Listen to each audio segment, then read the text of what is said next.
The hearing will come to order. The subcommittee meets today to review the Army and Marine Corps Ground Force Equipment Modernization budget requests for fiscal year 2018. From our previous hearings held in March, we are aware that the Army and Marine Corps continue to face significant challenges in rebuilding full spectrum readiness from years of deferred modernization funding. We are particularly interested in understanding how this budget request will begin the process of reversing the trend in deferred modernization funding. I'd like to welcome our guests representing the Army and Marine Corps, Lieutenant General John M. Murray, Deputy Chief of Staff, G8, Lieutenant General Paul A. Ostrowski, Military Deputy to the Assistant Secretary of the Army, Acquisition, Logistics, and Technology, Lieutenant General Gary L. Thomas, Deputy Commandant for Programs and Resources, Brigadier General Joseph Schrader, Commanding General Marine Corps Systems Command. Thank you each for your dedicated service and for being here today. Today, the subcommittee will review the broad portfolio of ground force equipment modernization programs and their associated acquisition strategies. We expect to gain a better understanding of Army and Marine Corps modernization priorities in fiscal year 2018 and beyond. As such, the witnesses have been asked to identify their top 5 modernization requirements and briefly summarize how the budget request addresses them. The subcommittee will be particularly interested in learning of any unfunded requirements the Army and Marine Corps may have for fiscal year 2018. Yesterday, the administration released its budget request for the Department of Defense that amounts to a $603 billion top line. Since we just received the request, we are still in the early stages of reviewing the specifics of the budget request, which makes this hearing so timely. As I've stated at previous hearings, I support the President's commitment to rebuilding the military. However, I am concerned that the current budget request does not go far enough.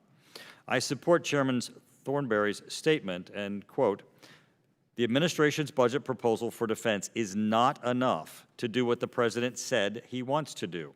In order to begin to repair the damage that has been done to readiness and to build the capacity needed for today's dangerous world, we believe that $640 billion is required for fiscal year 2018. End of quote. A top-line budget of $603 billion for defense in fiscal year 2018 really only represents 3% growth above President Obama's projected budget request for fiscal year 2018 from last year.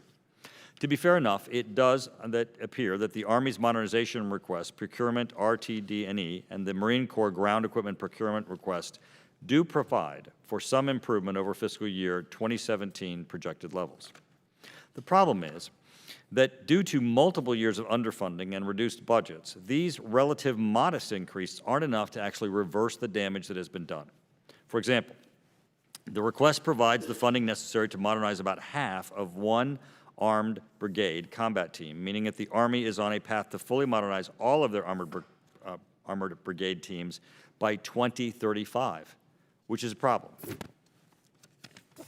Finally, I continue to have concerns that we are losing our comparative advantage in ground combat overmatch against near-peer and peer competitors. Legacy combat vehicle platforms, in some cases, are nearing the 40-year mark in terms of service, and I'm concerned that these vehicles are reaching limitations in terms of capability. So, I'm particularly interested in understanding how this budget request begins to address next-generation combat vehicle systems. And now I'd like to recognize my good friend, Nikki Songas. Thank you, Mr. Chairman, and good afternoon. I look forward to discussing the budget for both the Army and Marine Corps with our witnesses here today, and I thank you for being here. But first, I'd like to address concerns I have with the approach taken by the broader federal budget released just yesterday. The fiscal year 18 President's budget prioritizes defense spending at the expense of other national priorities like education, infrastructure, and economic development. Of particular relevance to our discussion here today, the budget also makes deep cuts to the State Department and USAID, to international security assistance programs that provide defense equipment and training to our partners abroad, and to the Treasury's office responsible for combating terrorist financing, just to name a few. And these cuts are even more pronounced over a 10-year period. Increasing defense spending at the expense of these other critical programs will not only make us less safe, but will undermine important investments key to our national competitiveness and our long-term security. With that in mind, today's hearing is the first chance the subcommittee has to review the Army and Marine Corps fiscal year 2018 budget requests. The delay in completing the budget does put pressure on us to get as much information today as possible, given the short time available before consideration of the 2018 NDAA next month. And there are a few points I'd like to make. First, the 2018 budget request for Army and Marine Corps modernization accounts do appear to show modest growth in comparison to the final 2017 figures for both services. Welcome news given the service's modernization needs, but I hope to hear today how you both plan on using the additional funding to both expand current programs and set the stage for the future by starting some new ones. Research, development, test, and evaluation accounts seem to have also grown at a modest level. I have been worried for some time by the rapid decline in R&D funding, especially for the Army, which over the past few years has reached troublesome lows. I hope to hear more today about both new development programs and expanded research in the science and technology, or S&T, accounts. The second broad issue I wanted to touch on is the importance of keeping a focus on improving personal protective equipment like body armor, helmets, and related materials. Both services continue to make substantial investments in field new equipment, which is encouraging. I think this is both the smart thing to do, but also the right thing to do, given the risks the members of our military take every day. The cost of these programs, in comparison to the billions needed for tanks or helicopters, is relatively small, but should be protected and expanded. A final point I wanted to make was about the importance of competition. A series of laws, executive orders, and subsequent regulations make full and open competition the standard method for acquisition of equipment by the military services. That was done in the taxpayer's interest to ensure fairness, reduce costs, increase transparency, and foster a healthy defense industrial base. However, we all know that the competition process usually does take more time than doing a sole source award. For me, that trade-off, a more time-consuming process, is worth it, except in cases of true emergency combat needs or when optimal products already exist in the commercial sector, situations which have prompted the Congressional Defense Committees to craft needed workarounds. So as both services make use of the exceptions to competition that the law allows, I would caution that it be done thoughtfully, carefully, and only in the case of true urgency. The overarching goal should be to both achieve the benefits of competition and to ensure that the flexibility currently enjoyed by the military services is preserved. With that in mind, I look forward to today's testimony, and I yield back. Thank you. I understand that General Murray will provide the remarks on behalf of the Army, and General Thomas will provide remarks on behalf of the Marine Corps.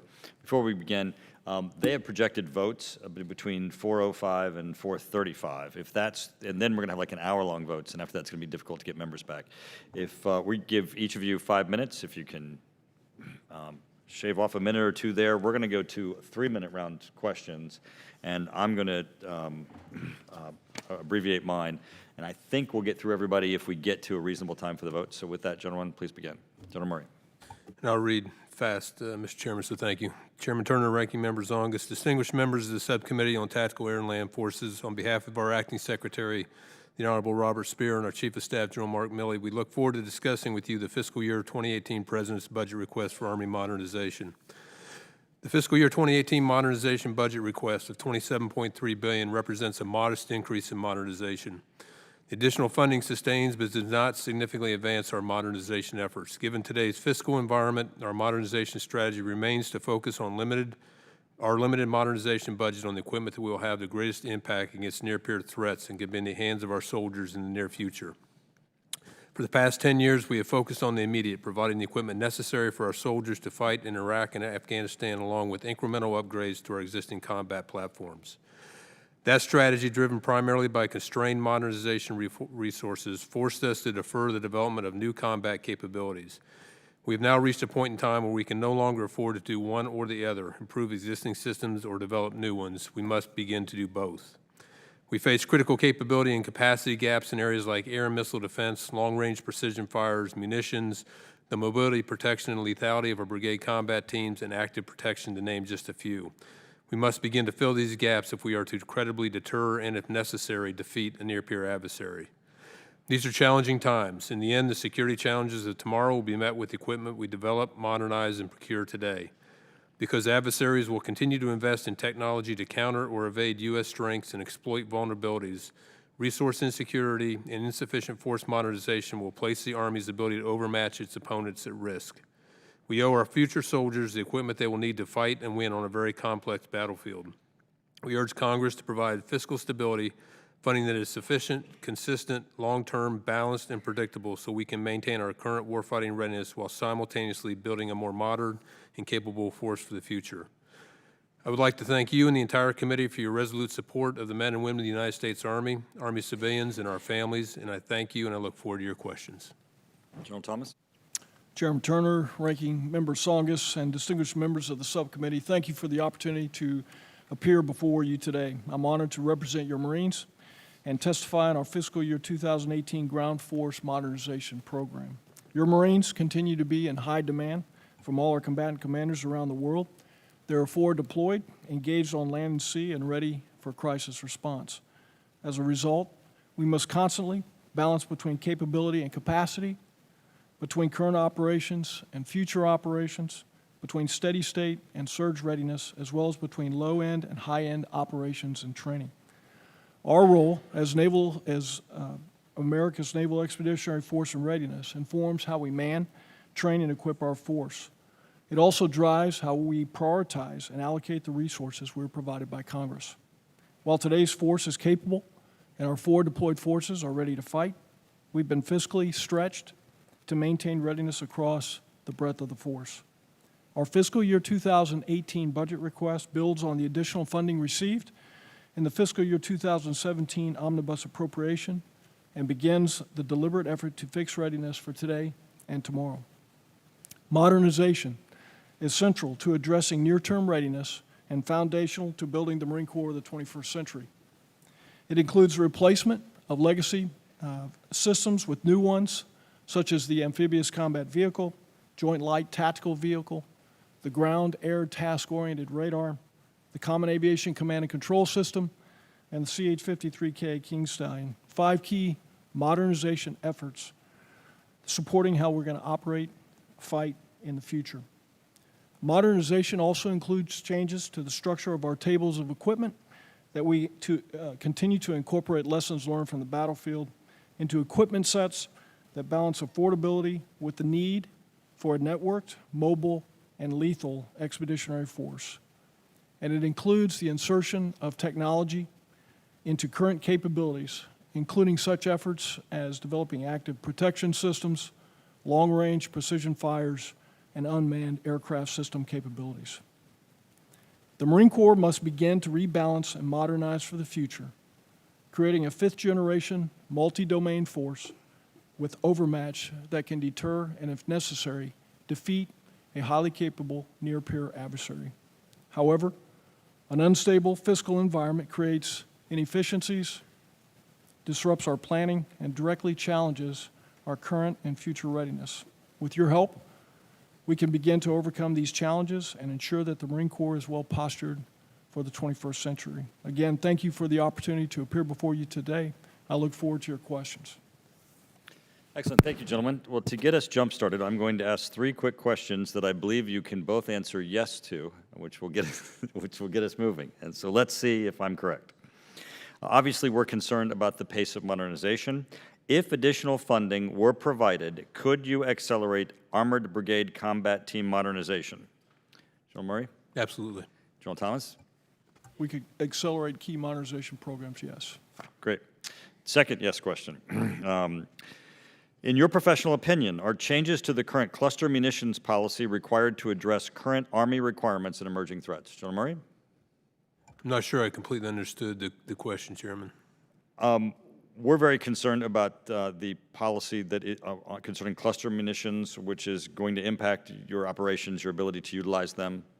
In your professional opinion, does that current policy need to be changed to be able to give you, as you look to requirements and emerging threats? The second part of this, and I'll just go ahead and tell you, is would the loss of the ability to use cluster munitions create an unacceptable capability gap for land component area effects, particularly in major combat operations against near-peer or near-peer equipped opponents? The answer Opinion? to the second one is absolutely. It's a critical operational capability that goes away on 1 January 19. The answer to the first one, Mr. Chairman, is I think we have to at least look at it and consider it. Bill Thomas? We would advocate a change. The DPICM capability is very important to our force, and to replace that capability is going to take a lot more time and a lot more money. Great. Thank you. Ranking Member, and you should have had the clock on me.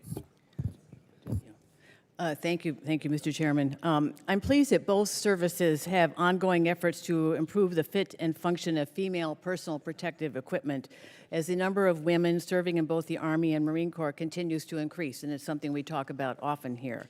But I'm somewhat concerned that the two services are headed in different directions. My understanding is that the Marine Corps is making improvements aimed at making sure that Marines of all statures are equipped with appropriately fitted plates. While that's important, appropriately sized plates are but one component of a system aimed at making sure women have equipment designed specifically to improve protection and range of motion. The female improved outer tactical vest is an important example of how the Army is working to ensure that women have body armor with the appropriate form, fit, and function. So my concern is that the two services, while arguably trying to do what they think is right, are diverging in their approaches where there may be a great deal to be gained by a joint effort.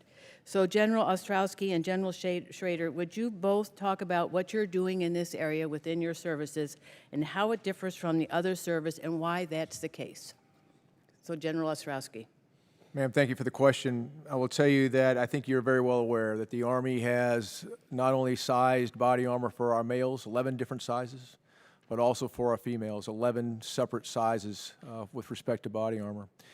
In addition to the 5 torso and 3 side plates in terms of different sizes that we've had in the past, we've added an additional 3 torso plates as well as an additional smaller side plate in order to address additional concerns with respect to our female soldiers.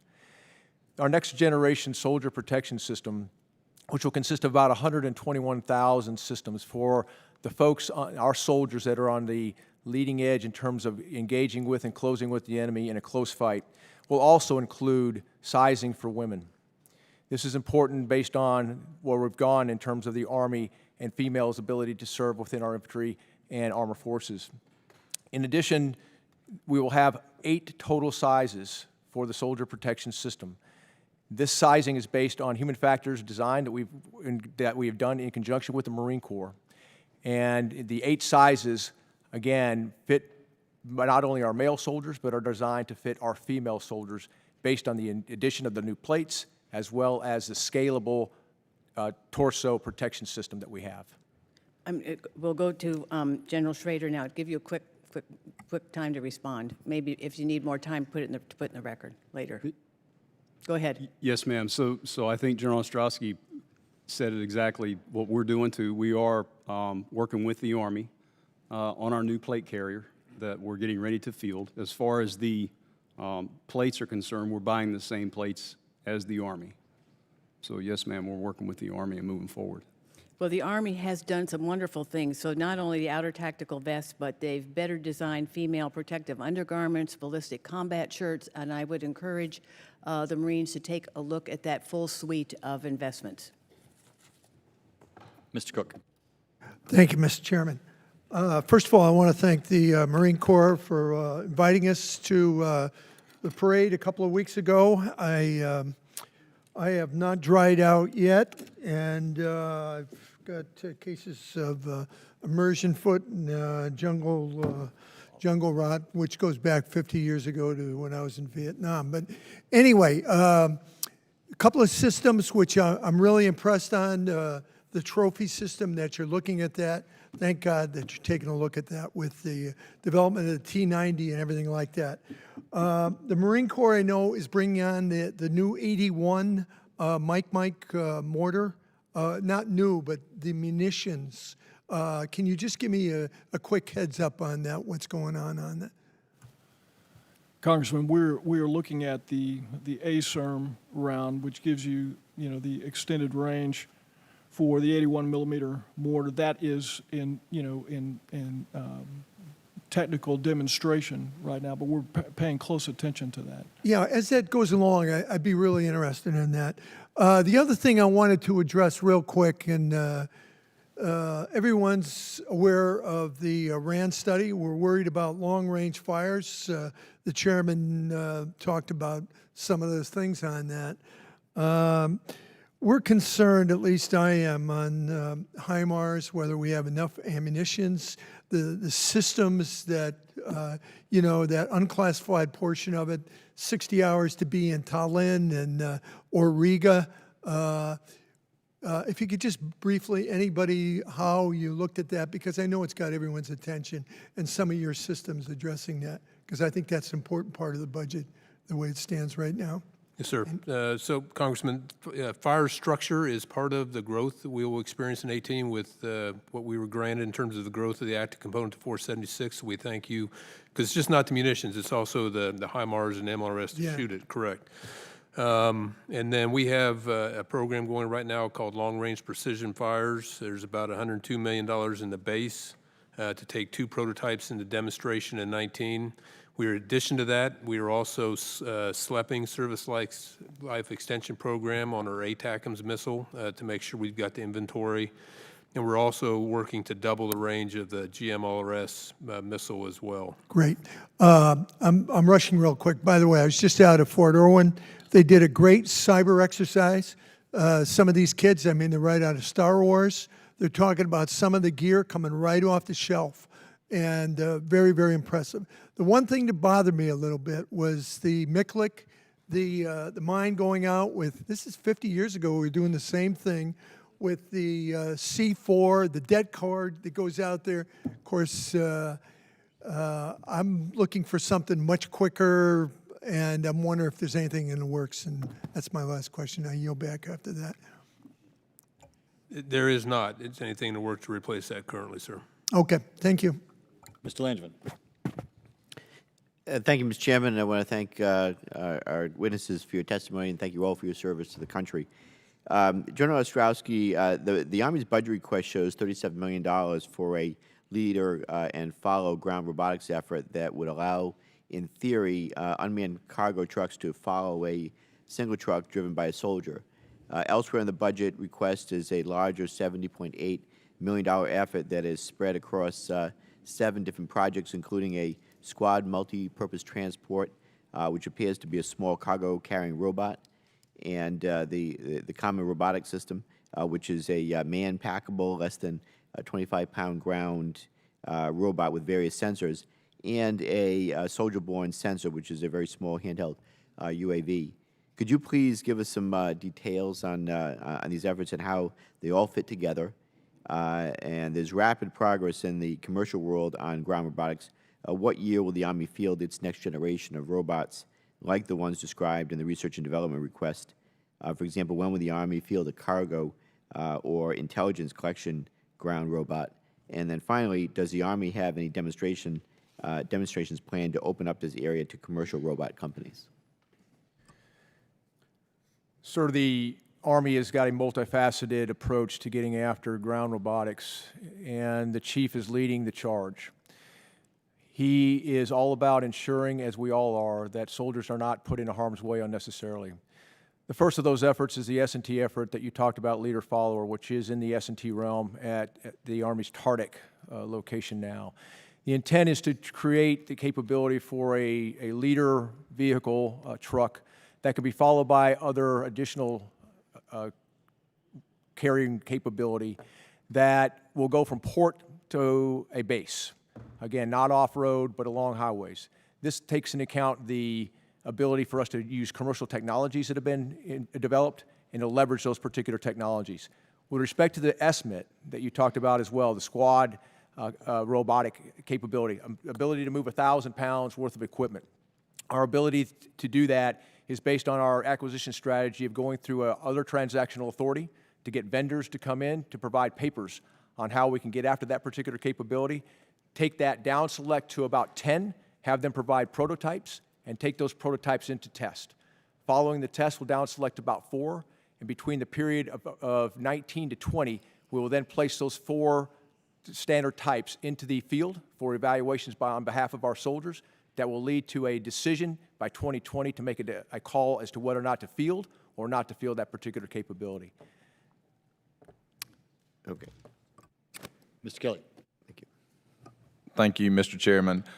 First, I'm pleased to see that the Army's request to upgrade the Abrams tanks to the M1A2 SEP V3, and I understand the Army may attempt to accelerate additional upgrades for the SEP V4 configuration. That being said, the Abrams tank is now approaching 80 tons in gross vehicle weight. And what impact does this weight have, and are we getting the Mike 88s to make sure that we can tow those things, and also the things like the new Jab Bridge that we've been talking about since I was a young engineer lieutenant? Or, you know, can our bridges, our gap crossing capabilities support these new 80 tons instead of 70? Yes, sir. So we got several problems. So you mentioned two of them. Then would be the heavy equipment transport, or HETs. So right now we've got work going on in several different paths on the heavy equipment transport. So we've got a problem in Europe we got to fix fairly quickly, which is one avenue of approach we're taking. And we're also starting the development of what we're calling the super head to account for the weight of the tank, which is actually combat loaded about 78 tons. So you're correct, approaching 80.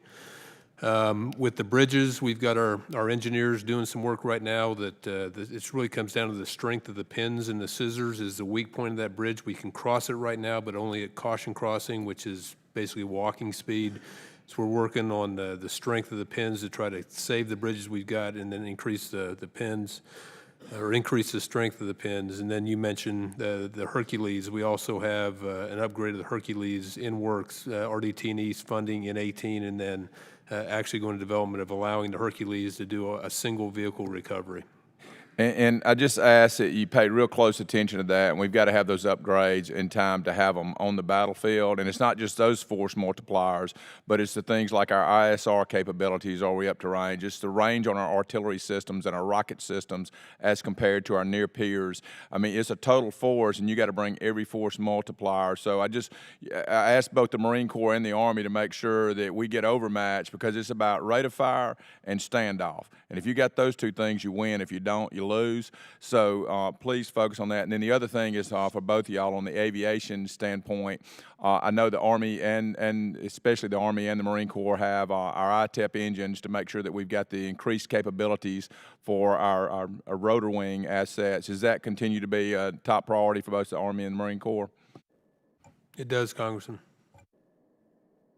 Congressman, for the Marine Corps perspective, not necessarily the ITEP, but modernization, particularly of our heavy lift capability, replacing the CH-53, which is rapidly reaching the end of its service life, with the CH-53K.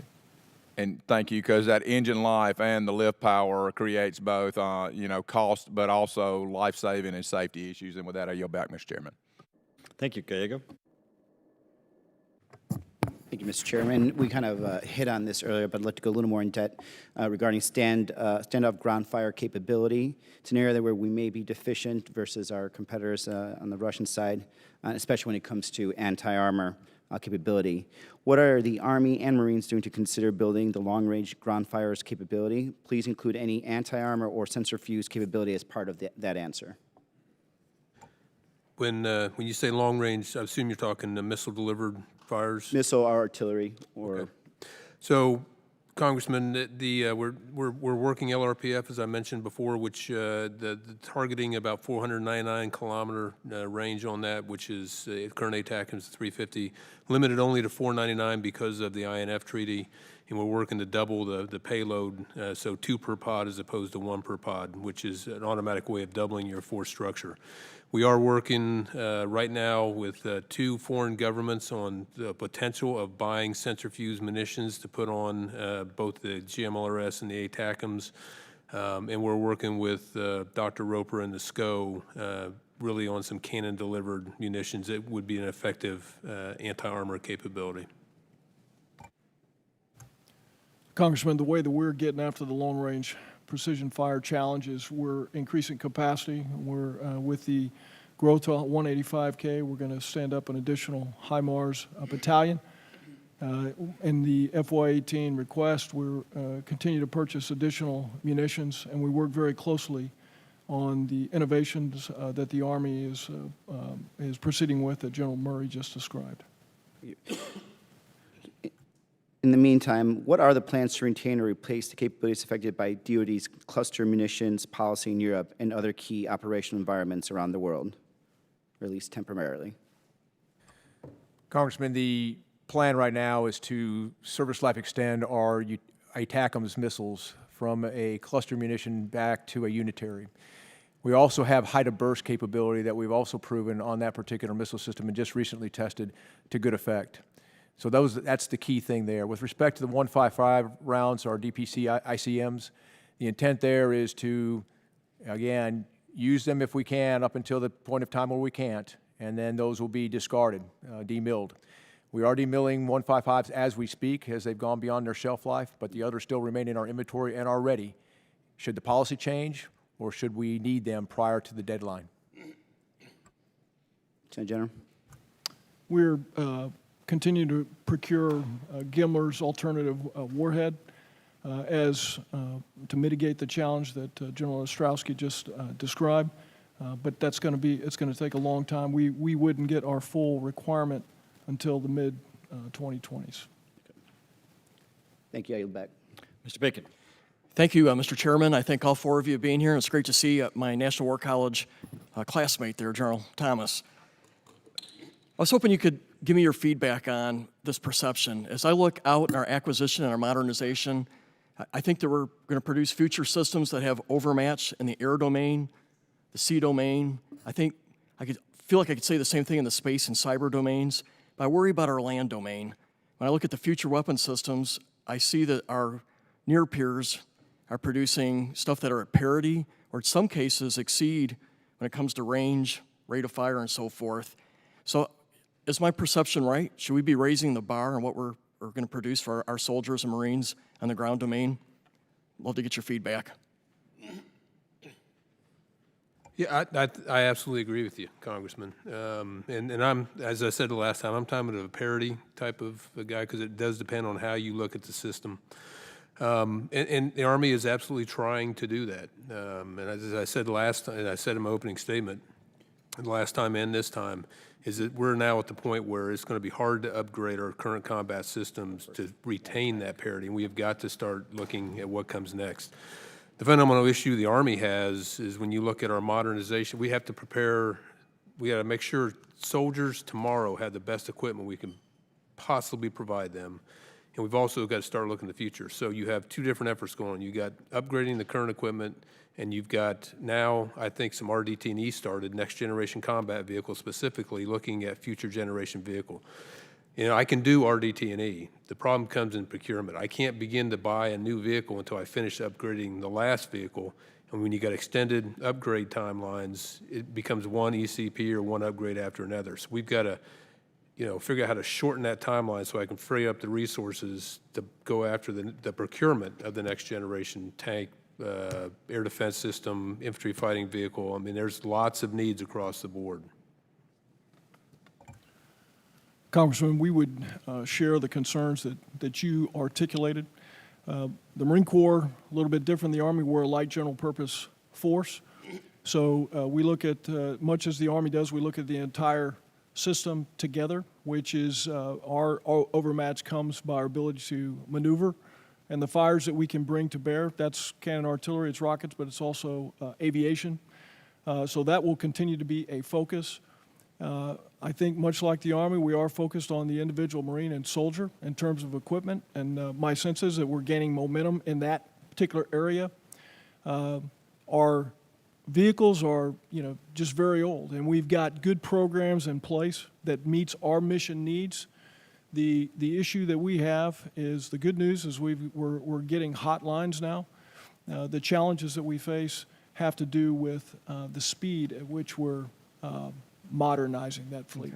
I'll just close my comments as I'm finished with my time here, is we want to seek overmatch for our ground domain, and if we don't have it, we're going to have to work hard. So I'd love to get your unfundeds and see how we can fight harder to give you that overmatch, because parity isn't good enough for our soldiers and Marines. Thank you.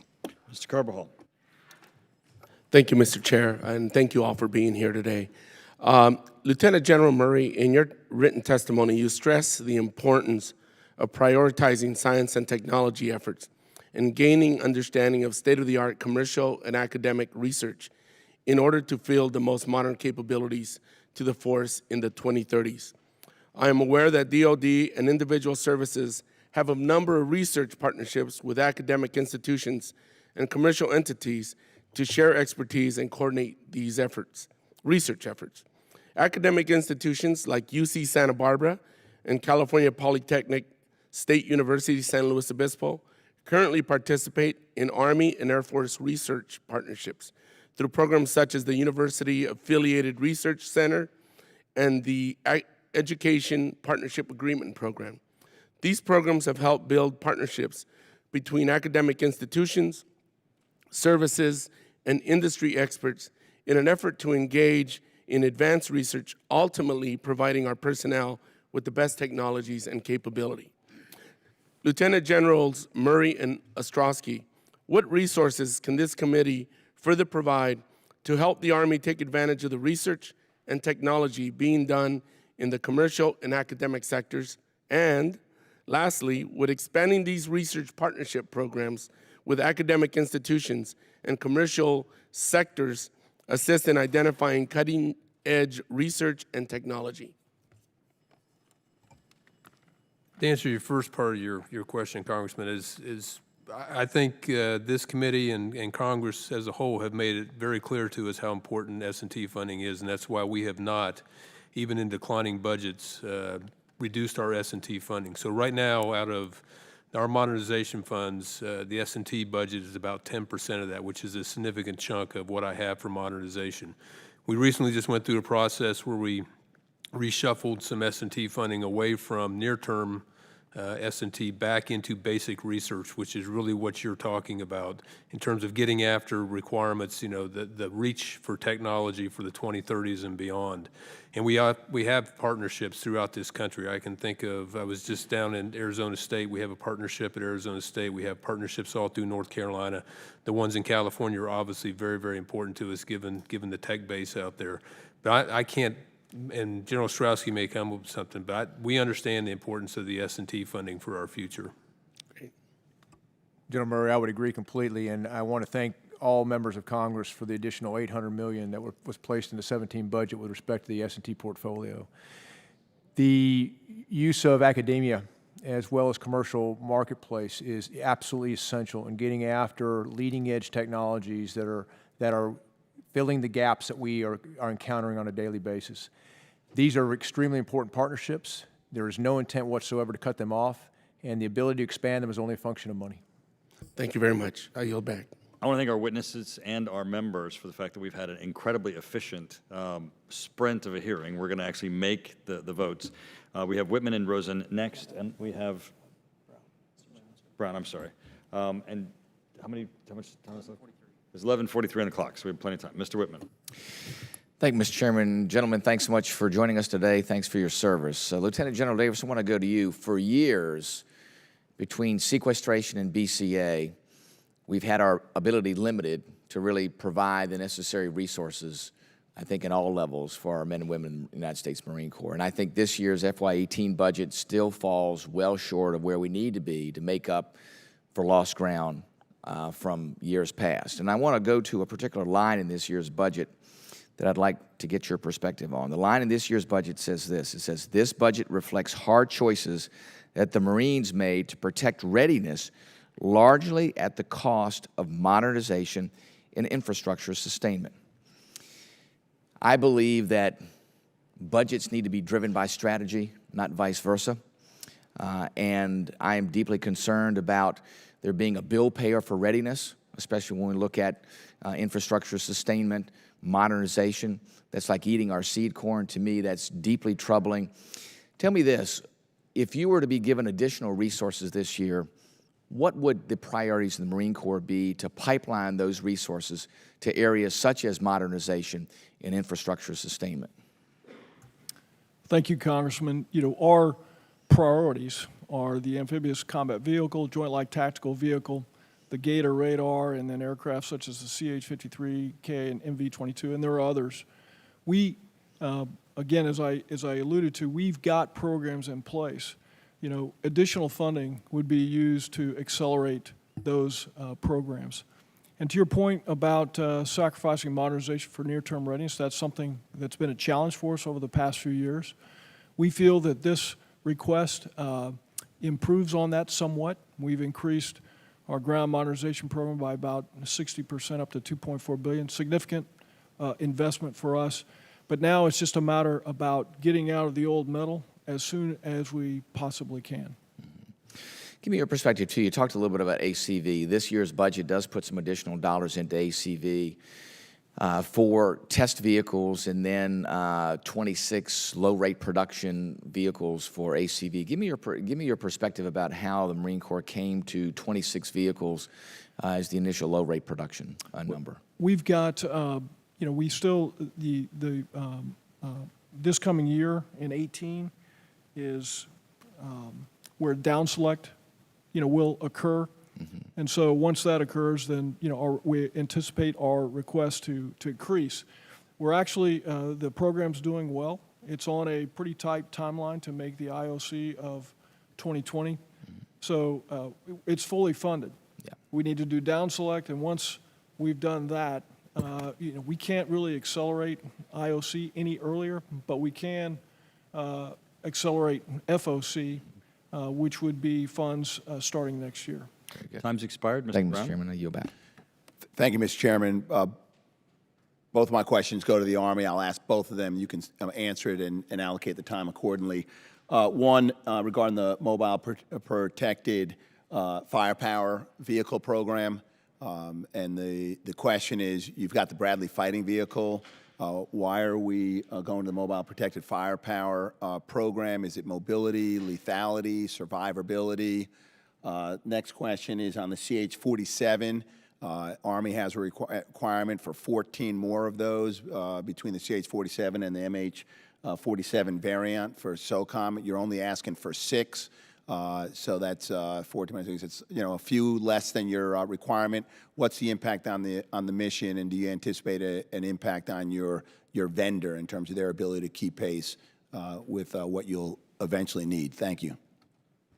Thank you, Congressman. On the MPF, so it's a completely different role than the Bradley plays. So it is, MPF is in fact a light tank, and we're targeting lethality between a 105 and a 120 millimeter cannon. And it's really not to go up against other tanks, but it's to maintain momentum of our light forces that we begin to field other vehicles to our infantry brigade combat teams. So it's not an infantry carrier. It is, in fact, a light tank that is, in fact, about the same weight as a Bradley, but it carries a much bigger punch and a little bit more frontal armor protection. And then the CH-47, I'll turn that over to General Ostrowski. Yes, sir. The multi-year that we had with the Chinook ends in 17, and we are indeed 14 short of our authorized amount within the Army. The intent going forward is to move to the Block 2, CH-47F Block 2, which provides greater capability over the current Block 1. However, when we do that particular venue, we know that we're going to be short in terms of the number of aircraft that we're able to buy each year. For instance, in 18, you said yourself, sir, about 6 aircraft. Two of these are the 47F Block 1s, and 2 of these are the variant for SOCOM. That does not get better through 20 to 22, not until 23 do we get back up to the point where we're producing the amount of aircraft from that facility that we have been in the past, so it is concerning. Again, it's a combination of a transition to a new platform in terms of the capability. Again, same platform, greater capability. The combination of doing that and the money that we have to invest in that particular upgrade to the current platform that's putting us in this position. We are constantly working with the vendor as well as partner nations in FMS sales. This particular year in 17, the reason that we were able to execute the multi-year was because we had help from another country that brought us up to the level to get to the multi-year amount. So we will continue to push hard for that because, again, we are running out of the ability to help that vendor just by our own buys alone. Thank you, Mr. Chairman. Thank Time has expired. Gentlemen, we are looking forward to the unfunded requirements lists that are coming out, and I would ask, as a continuing obligation for this hearing, if when they are available, if you would each provide to us your written perspectives on those, as we might be able to evaluate them as we go forward. So assume it as a question that has been asked you here to get your thoughts and input concerning the unfunded list and the unfunded requirements list, and we'll look forward to that if you could provide us that as soon as possible as those might become available. Thank you.